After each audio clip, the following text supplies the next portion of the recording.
G'day guys, Kim here from the Timeslip Simulator. Welcome to the first in a series of videos I'm calling the Developer Diaries. Today's video will focus on what's new in version 1.0.4 of the Timeslip Simulator, plus a recap on how to use the TSS in some of the available versions. So let's get started. So this is a demo version running on my PC. First we'll choose a screen resolution that works well on this monitor and choose a graphics quality. So 1366 by 768 is what it's defaulting to. This may be different on your particular PC. Leaving the graphics quality to good, that's fine, and opening it in a window. So let's just press play. So here we are on the Timeslip entry screen. But before we begin looking at the new features and a recap of how to use the TSS, I want to quickly discuss what the TSS actually is. So at its core, it's a training and visualization tool for drag racers and fans. You can basically play back runs in 3D just from the data that you find in your Timeslip. Now, Timeslip data can come from a number of sources. For example, you can enter it directly into the screen here. So here's the left lane data and here's the right lane data. You can generate runs using the new generate feature which we've created. So I'll go into greater detail on that one later on, but basically you're able to construct a Timeslip just by entering the ETs for both lanes. You can import Timeslip from third-party software like look here, Don Higgins Crew Chief Pro software. So if you're a subscriber to Don's program, you can import your Timeslips directly from Crew Chief Pro straight into the Timeslip Simulator, which cuts down on a great deal of time, obviously. A new feature that we're working on is being able to import historical event results, so being able to play back last weekend's races, for example, or and also live timing, so being able to watch races as they actually happen. Maybe you're in the stands or in the pits and you want to see how that last round went, then you'll be able to do that with the TSS. That said, let's quickly recap the available versions of the TSS. So there are a number of free versions at the moment. There are ones for Android, iOS and the web. If you visit the various app stores, you'll get a free version of the TSS, or you can go to timeslipsim.com to view the web version. The free versions of the TSS include a subset of the total features available, but there's plenty of functionality to get you started and get a taste for how the TSS works. Currently there's one subscription-based version of the TSS which integrates with, as we said before, with Don Higgins Crew Chief Pro program, which includes all of the available features. So for all of you Crew Chief Pro users out there, contact Don to organise your copy. What you're looking at here though is a PC version of the TSS that will be available as a free trial very shortly. If you're keen to have a play with all the features, then go to the TSS website, so it's timeslipsim.com, and register your interest in the free trial. Alright, let's get started using the CSS. So this first screen, as I said before, if you're new to the TSS, is the Timeslip entry screen. So what we have here is the left lane and the right lane. We currently have two vehicles that you can choose from, a dragster and a 68 Camaro, and I can change that for both lanes. If we want to move between the Timeslips, we simply press the next button, for example, here. And we're limited to 5 in the trial at the moment. And we can move backwards and forwards. You can also clear a Timeslip if you wanted to enter new data from a clear slate. One thing to note though, let's say I take this run here, let's say I update this field here, but I don't press save and I go next. When I go back again, it's still the same. So if I want to change that, I've got to press the save button. And there we are, Timeslip was saved. For each Timeslip there is also 4 configuration variables here. One is the race type, so we've got dial your own, index, which is for comp and super stock, for example, and heads up for your pro categories. The race distance, so it's 1320 feet, 1000 foot and 660 feet. You can also choose between an 04 and an 05 tree. And the tree type is full tree or pro tree. So that is the basics of the Timeslip entry. Why don't we go and simulate one of these runs? So let's find one that looks interesting. How about this one here? Okay, so we just hit simulate.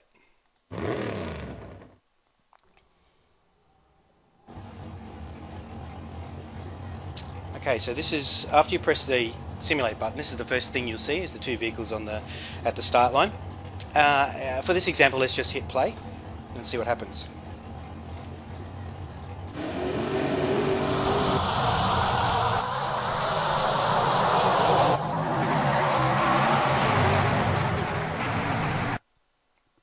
And the race is paused at the finish line. The reason it paused is because I have the finish line on button checked. Look, if this runs a bit choppy on your machine too, is because of the recording software as well. So it does run at well over 60 frames a second, but if it looks a bit choppy, it's just the recording software. So what I'll do now is hit resume, and then we can see the details here on the scoreboards. And the win went to the right lane. If we want to actually see the race result screen, this one flashing down here, place race result. So here we can see who won and by how much. And over here we have the margin of victory in time, so 0.076 seconds. And the margin of victory in distance, 19.4 seconds. Want to go back to the simulation, just press simulate. You can also change the camera angles. So here's the camera options button. So at the moment it's set to TV, as if you're watching it from a TV screen. We can also change it to look ahead in the left lane. We can watch our opponent, so it locks onto our opponent's vehicle. Or we can look down from above, so like a helicopter view. We can also change lanes, so if I go back to here, change to the right lane, and now hit look ahead, and now I'm in the Camaro in the right lane. I can watch my opponent. And once again, the look down version. So let's have a look at how this looks from this angle. So I hit play again.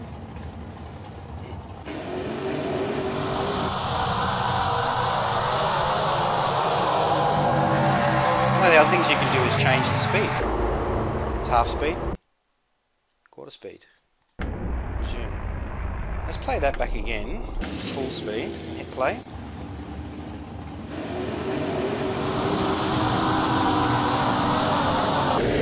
Half speed,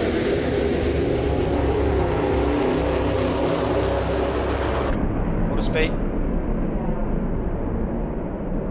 and eighth speed.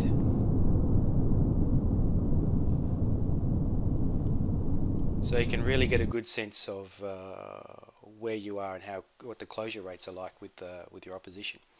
I'll press resume. Go back to full speed. What I might try this time is turning the finish line off, so now it won't pause at the finish line.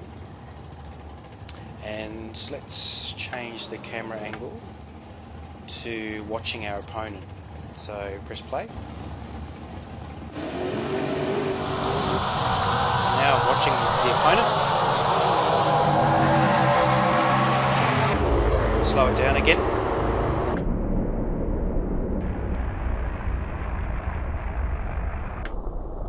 Back to full speed.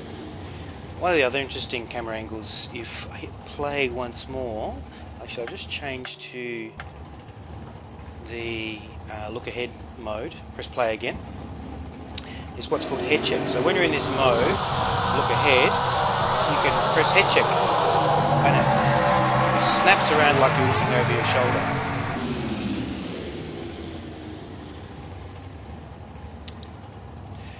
You notice there's one other option here. It's called track position. The track position indicator. So what this allows us to do is to turn on a virtual track line that's in line with our front wheels and also for our opponent. So let me just demonstrate how that works. So if I go back to, if I just press play, turn track position on. See how you can see this virtual line here? That's with the front wheels and also with the opposition, their front wheels. Let's choose a race actually that's a bit closer. So what's one that's close? Okay, here we go. This one's close.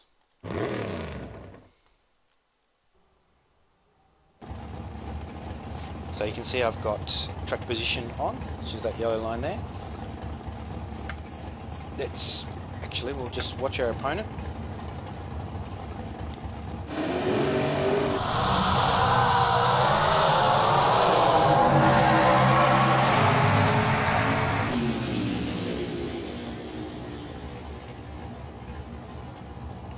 And you can see how valuable the track position markers are to gauging how far in front your opponent is, or the closure rates, etc.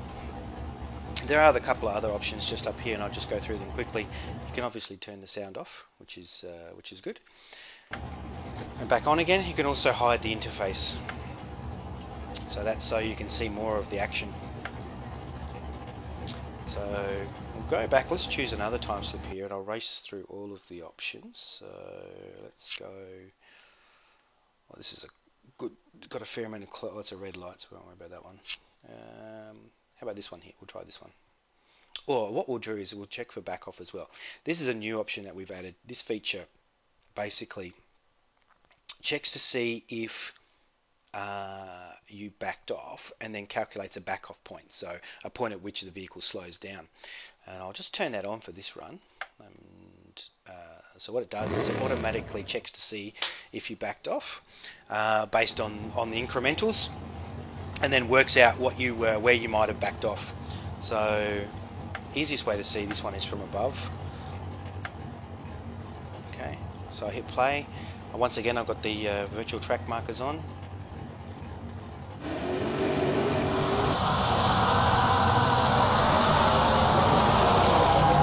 Slow down.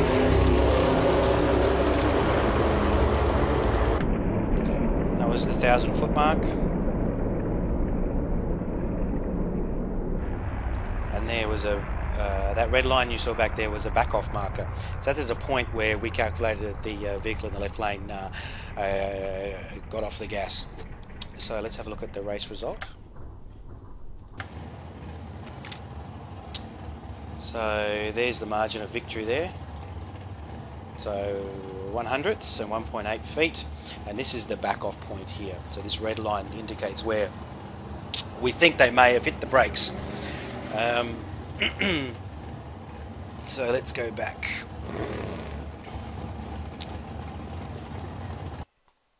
Talking about the generate function now, let's generate an 1/8 mile time. So you press the generate button, and this is a new feature. We check the distance, so you can do 1/4, 1,000 and 1/8 mile. So let's choose 660 feet or an 1/8 mile. Let's say I'm dialed in at 4.93, and let's say my opposition for the next round is dialed in at 5.23. Actually, make it 5.25. Press OK. So now we have an 1/8 mile time slip has already been automatically been calculated for us. It defaults to a reaction time of 0.02. I'll turn off the check for back off and hit the simulate. So what I might do is do a head check on my opponent here.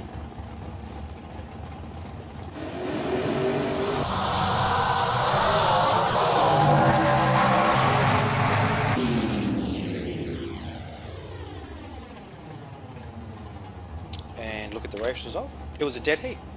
And that's because they ran dead on their dial-in and an O2 light each.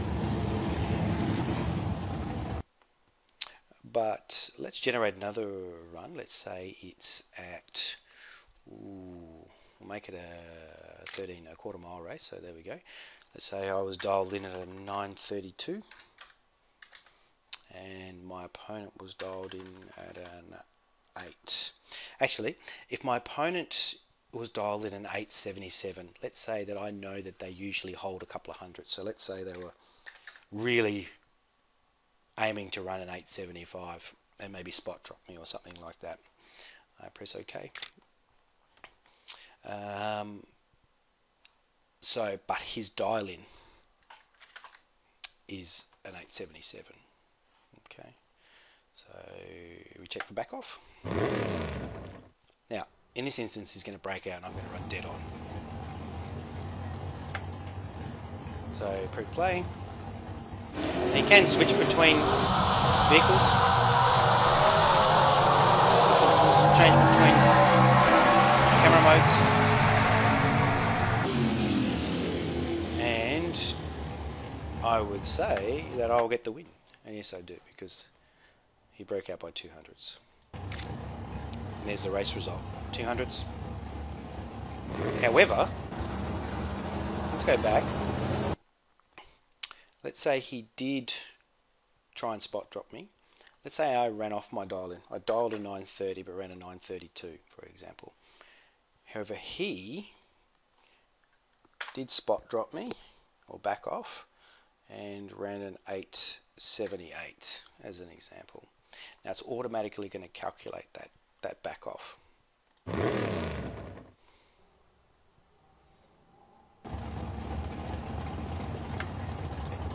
So play again.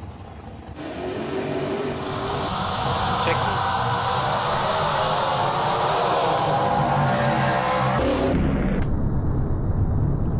Where is he? Do a head check. Here he comes. So it looks like he's almost going to catch me by 1,000 foot. Not quite. Here comes the finish line.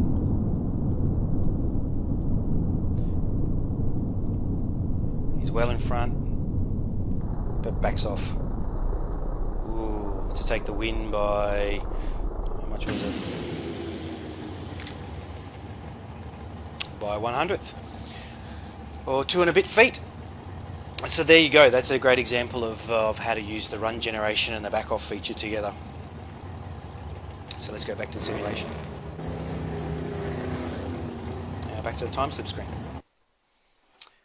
So there you have it, a summary of all the new features that are available in 1.0.4 of the Timeslip Simulator. Now, as I said, this is a demo version running on my PC.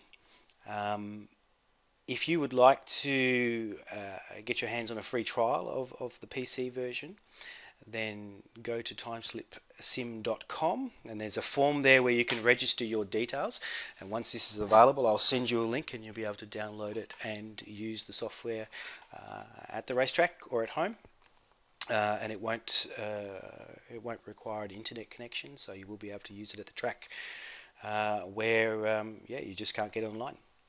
Alright, so that was the first in a series of developer diaries. I hope you enjoyed that run through and the new features that we're adding, and I'll look forward to talking to you soon. Okay, bye for now.